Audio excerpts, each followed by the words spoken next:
Coming up on the Rommel Anakin Show. Are you feeling overlooked at work? Do you show up to work every day, do your job, don't cause drama, and then start to feel ticked off inside when you see other people who are less qualified and maybe even more drama than you getting ahead of you? If so, this episode is for you. And here's why it's so important, because what you don't know about the psychology of people may just be the thing that's holding you back from achieving what you want in your career. That's what this episode is all about. So join me today on the Rommel Anakin Show. Hey, Glenn, let's fire up the band.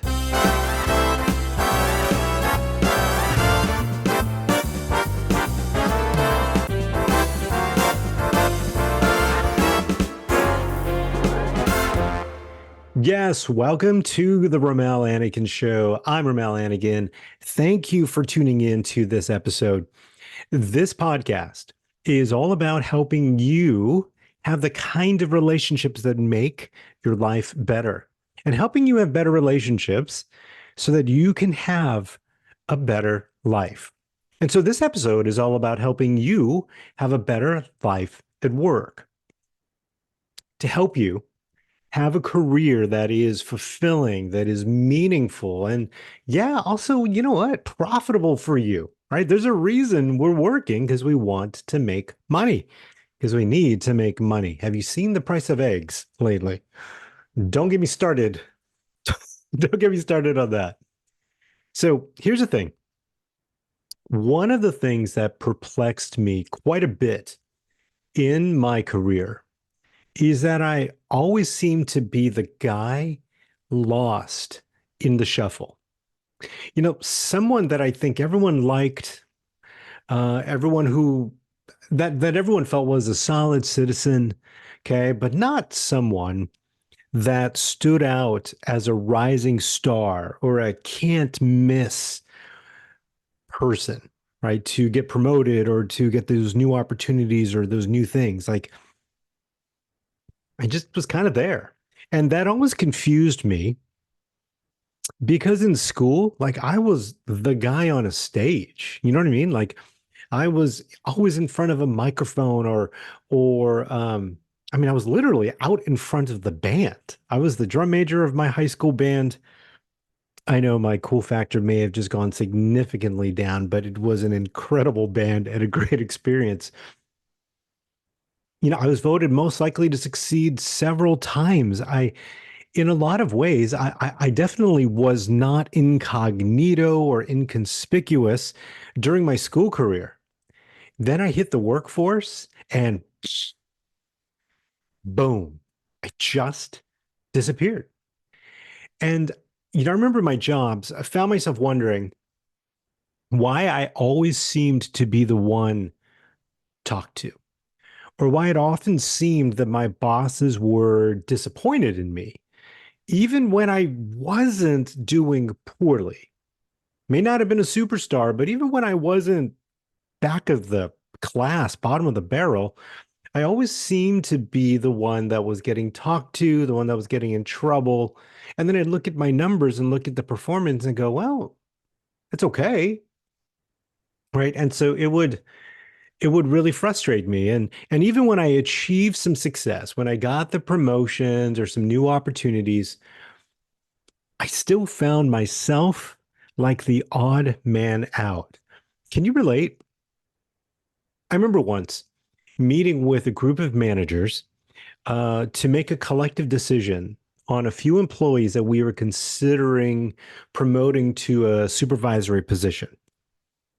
And just about everyone in the group, including our boss, advocated for the employee promotions except for me.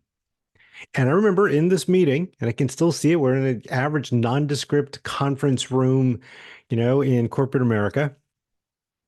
And I voiced my opposition to the candidates and why I didn't feel that these guys should have been promoted. And I shared what I had to share. And then when I was done, it was like everyone else just continued the conversation, you know, like I had not said anything. And I remember thinking, wait, you know, and here's the deal, right? All those candidates were promoted, and eventually all of them did not work out. And if I remember, a couple of them may have even been fired. Okay. And when all that went down, and when all of these people who got promoted, and I was the only one who said, I don't think they should get promoted. I don't think they should get promoted. When all those candidates and when all those people ended up flaming out, I remember thinking, I told you, I told you they were not a good fit. I told you that it was going to be a bad situation. But even if I did that, can I be honest with you? No one would have remembered that I did that. I don't even know that anyone would have remembered that I voiced opposition to these candidates. Does any of that sound familiar to you? Man, I remember once as well. I was sitting at my desk while my supervisors were talking about a potential promotion and lamenting that there were no people in house that they could think of. Okay. That would be promotion quality material. I'm literally sitting right here. My bosses are to the left. They are talking to themselves about how they need someone in this promotable, in this chair. And they were lamenting that no one could get promoted. And I'm within earshot of them. And I remember feeling like an idiot. Man, can you relate to that? Lastly, there was a time where I did get the promotion. I did get it. But before that happened, my boss had to have a talk with me about her concerns about promoting me. And so I remember her saying something like, So Rommel, I know that it probably feels like you are the natural choice to get this promotion, but I have some concerns, and here's why. And what I'm very appreciative for is that she gave me an opportunity to chat with her, that I'm so glad that she was upfront, open, and honest with me, and that she chose to have that conversation with me rather than just making a decision, because she gave me an opportunity to state my case. And by the way, being able to state my case helped. I got that promotion, and that promotion opened up a ton of doors that I needed to fully accelerate my career. But I remember when I was having that conversation with her and we were having this over lunch, I remember thinking, holy smokes.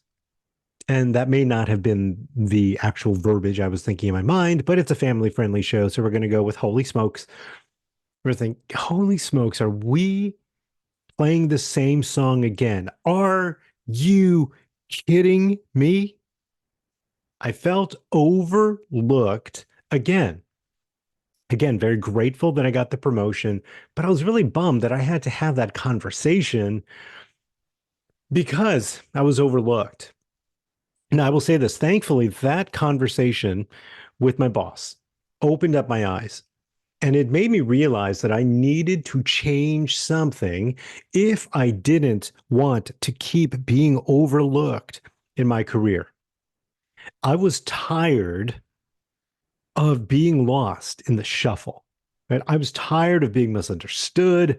I was so done being pushed aside for flashier people who flamed out quickly, only to be pushed aside again for flashier people who flamed out even quicker. And then when those people would flame out and flash out, there was I still, I'm still here. I'm still here, still solid citizen, doing okay. Right. All the while I'm feeling like, hello, is it me you're looking for? Okay. Shout out to Lionel Richie there. Hello. Right. You know what I'm saying? Like that's what it felt like.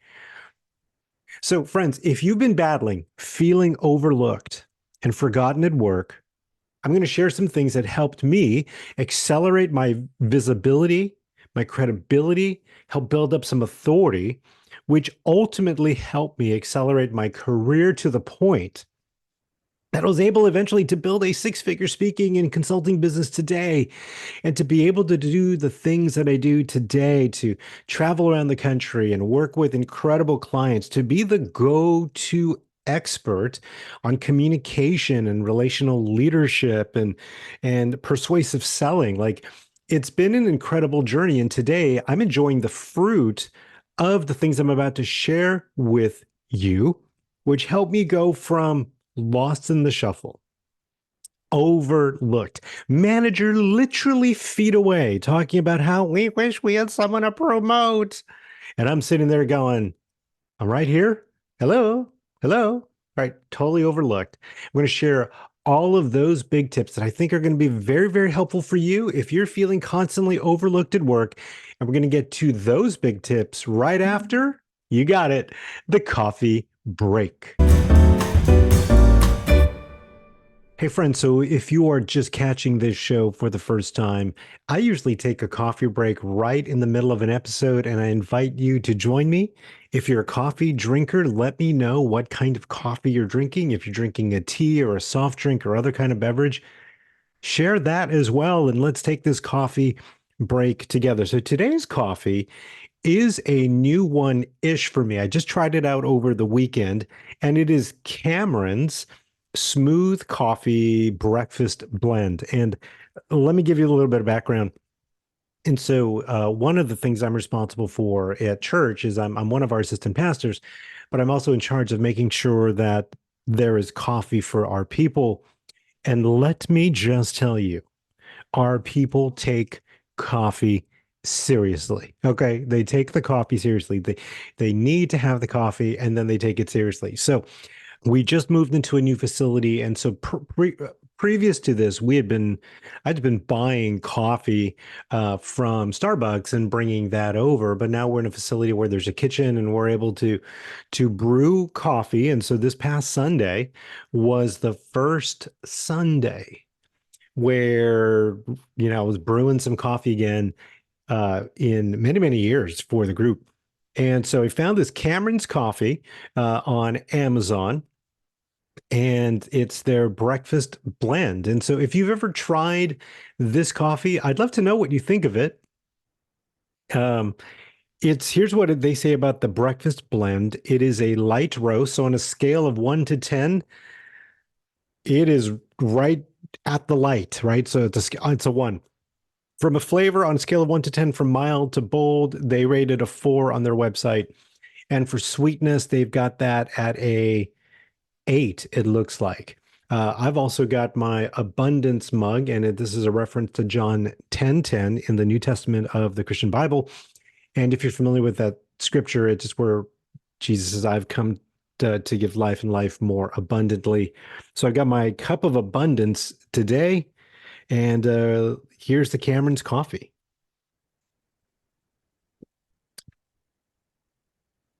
Yeah, I enjoyed it. I liked it when we first tried it. It was a little bit of a bold maneuver to try a coffee I'd never tried before for our congregation, but we tried it.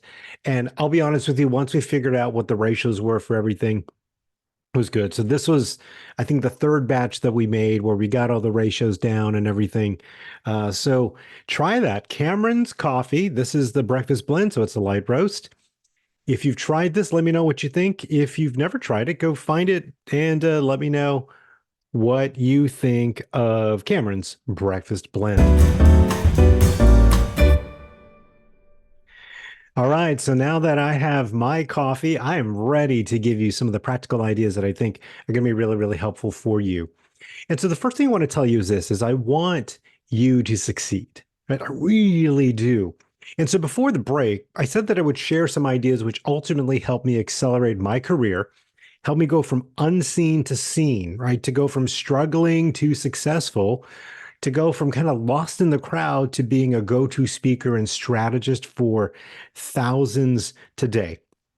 So let's dive into some ideas that I think you're going to find very, very helpful. So if you are feeling like you're being constantly overlooked at work, a big reason why you might be overlooked is the perception that other people have of you. Right? So my question is, what do people think of when they think of you? Right? What do they think of when they think of you? Right? Do they see someone that they go, that's a great leader, That's a great people person. That's dependable, responsible. That's someone that is going places. Or do they think of you at all? Right?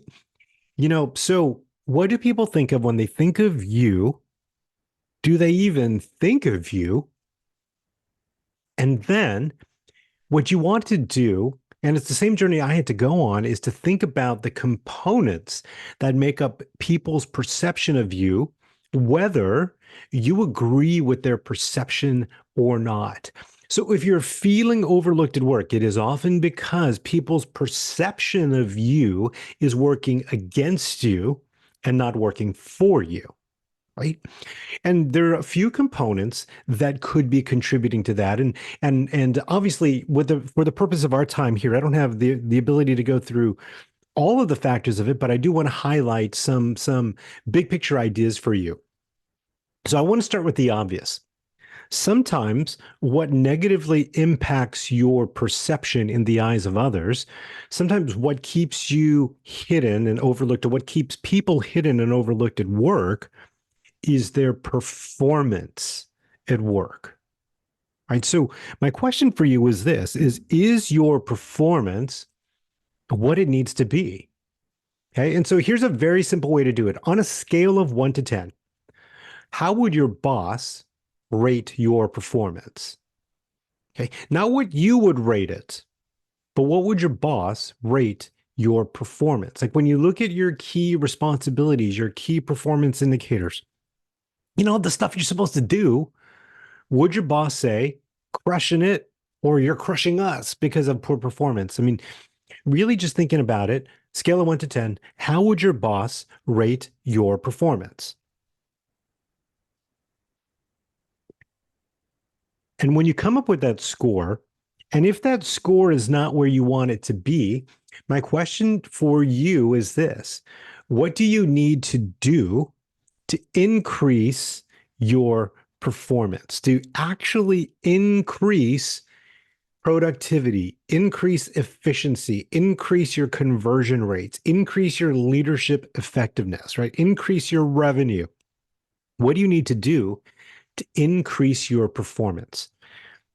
And here's what's important: it's got to be about the result. It's got to be about the performance, not your intention, not what you hope to happen, not what you think is going to happen, but what do you need to do to increase your performance?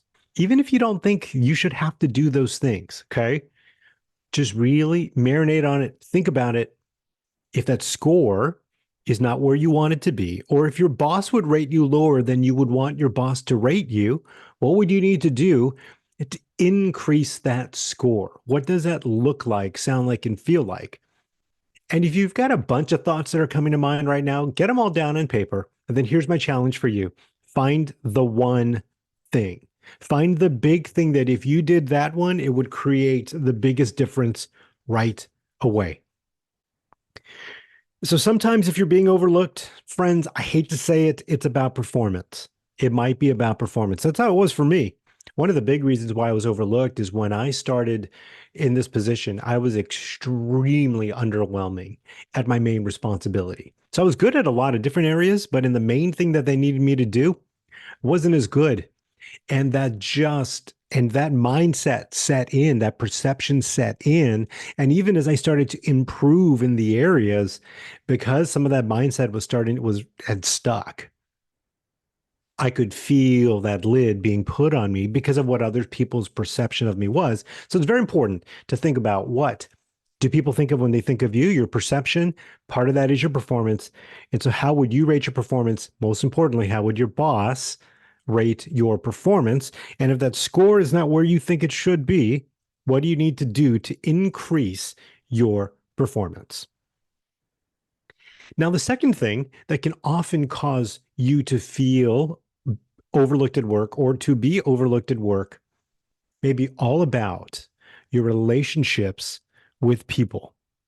It could be about your relationships with your boss, your relationships with your coworkers, your relationships with your colleagues, your relationships with your vendors, with your suppliers, with your partners. And we've all seen this. I mean, how many times have you seen someone fly through the promotion process at work because they were really great with people? They may not have been that skilled at what they were doing, but everyone loved Harold, right? Everyone loved Julie. And there's the whispers, right? Of, well, it's just office politics, and well, he knows so and so, and she knows so and so, and all those may be true. But instead of getting stuck on the negative of it, I want us to turn it around and think of the positive. Your relationships with people can open doors and windows and remove obstacles on your pathway for you. So it can either work against you or it can work for you. I have had it work against me for a lot of times in my career, and I can tell you this, it feels a lot better when it works for you and not against you. So, my question for you is this: how would you rate the quality of your work relationships? How would you rate the quality of your work relationships? I mean, how would others at work describe you? When they think of you, how would they describe you in the meeting? Would they say that you are always the one who always dominates the conversation? Or would they say you're the one that always hijacks the meeting? Or would they say that you are the one that never says anything? You're the one that people don't even know you were there, right? What would they say about you, right? So that last work event that just happened where the whole team got together, maybe it was a team event or it was uh, a picnic or a gathering, something like that. At that last work event that happened, did you talk to your coworkers or did you hang out by yourself in the corner, right? By the food? When you did talk to people, did you ask questions or did you supply all of the conversation? When you had the opportunity to chat with the boss, did you take it or did you run away? Would people say at work that you are connected or checked out? Right. So as I've been chatting right now, some things may be coming to you. So if you've been thinking or realizing that you need to up level your people skills, your conversation skills, your conflict resolution skills, then do it. It's probably one of the most effective things you can do to accelerate your career is to up level your people skills, to get good at dealing with a lot of different kinds of people, to get good at having conversations with different personalities, even the ones you don't like, even the ones that drive you crazy, right? So if something's been resonating and stirring in you that says, you know what, that might be an area I need to look at, do it. The investment is so worth it. And you can reach out to me. I've got resources that I know of that are really good. I've got some things for individuals that we've got as well. I've got some, executive coaching style format, limited slots for that. But if you want some high level work and one-on-one work in that area, I can definitely help you with that. Obviously, if your team could use this, reach out to me. I would love to help you with that if you need that. Um, my main thing here, though, is if the people skills are coming up for you, invest in it. Get good at it. Get good at connecting with people. Do not let your communication skills or lack of them contribute to you being constantly overlooked at work. Okay. Don't let it get in your way. And then the third thing that I want to talk about is pizzazz. Pizzazz. What is that about? So remember that story I told you about earlier where I almost didn't get the promotion and thankfully my boss had a conversation with me so that we could go through it and I could convince her that I was the right person for the job. Well, when I was looking back on it, here is what I realized. I blended in. I mean, I was as beige as the walls in our corporate offices. I was solid, I was sturdy, I was fine, but nothing about me really stood out. There was no pizzazz. Here's what I realized is I had a belief that also that if I just worked hard and did my job, that people would automatically see my value and want to promote me. So I both believe that, hey, if you just stay humble, you keep your head down and you do your job and you blend in and you don't rock the boat, that people would automatically see my value, what I could bring to the table, and would want to promote me, would want to accelerate my career. And I'm here to tell you that that is a terrible strategy on a lot of different fronts. I'm not saying that working hard isn't good. I'm not saying that you need that being a solid citizen and being reliable and dependable isn't good. You need to be all those things, but sometimes you got to dance. Sometimes you got to dance. You got to have that pizzazz where people notice you. You get their attention and they see you in different lights. It reminds me of that scene in the movie Jerry Maguire. If you've seen that movie, and Jerry Maguire is a story of an agent named Jerry Maguire, and his one client is a guy named Rod Tidwell. And Rod Tidwell was in the middle of a contract negotiation, and Rod had a reputation for being surly and kind of a bad attitude and everything. And so when Jerry has this conversation with Rod, and says, Rod, we're in a contract negotiation. I need you to. And then he goes on to say, here's what I need you to do. I need you to stop being so difficult to work with. I need you to make it easy for people to want to give you that contract. And Rod looks at Jerry and says, are you asking me to dance? Are you asking me to dance? I don't dance. Right. And he goes this whole thing. I'm here to tell you, if you're being overlooked, if you are being overlooked, you may need to dance. Okay. You may need to play the game the way that it needs to be played. You may need to make the way things work for you. You may need to speak up. You may need to assert yourself. You may need to have a conversation with someone to let them know that you would love to be able to move up in the organization. You would love to be able to tackle new challenges and new responsibilities.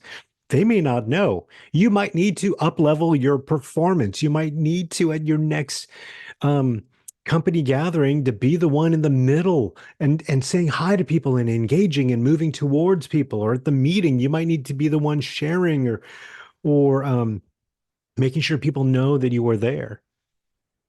You might also need to be the one at the meeting who shares a little less, okay? Or asks more questions and listens more, okay? So everyone's got a different journey. It's really important, though, that you're aware of your impact on other people. You might need to do some public speaking. You know, the first chance you get to share to the group or to the department, take advantage of those 3 minute talks, those 5 minute talks that you get when you get to share a little bit about your accomplishments or what's going on and update people. Sometimes even just that gift of public speaking, and you don't have to be a professional speaker to be able to do it, can help you tremendously. That's what it was for me. Okay. And so you just want to infuse a little bit of soy sauce, okay, into your career, a little sriracha, a little Tabasco. Okay. Get a little kick, a little pizzazz. Now, I'm not talking about being flashy for flashy's sake. I'm not talking about you being fake or being phony. Okay. People see through that. I'm not asking you to be a poser, but I am asking you, I am suggesting to you, I'm recommending to you that you do want to be aware of what people think of when they think of you, and that it's okay to give people a reason to look your way and to notice you. Now, of course, once they notice you, it's up to you to hold their attention and to prove yourself worthy of the attention through performance, through coming through high character, through great morals, through great leadership.